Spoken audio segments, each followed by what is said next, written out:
హరి ఓం శ్రీ గురుభ్యో నమః. హరి ఓం.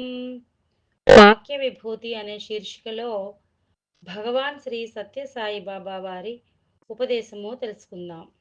సాయి శరణం, బాబా శరణం. పుండరీకుని ఆదర్శం.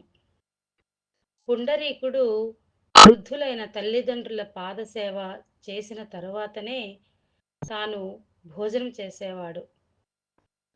వారు నిద్రించేంత వరకు తాను నిద్రించేవాడు కాదు.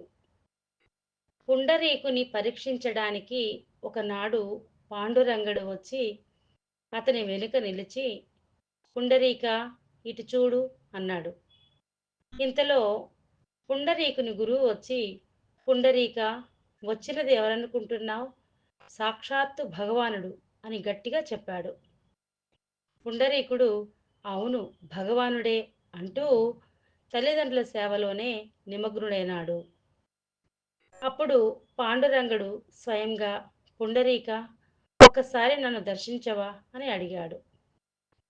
నా తల్లిదండ్రులు నిద్రించేంత వరకు నిన్ను దర్శించడానికి వీలు పడదు.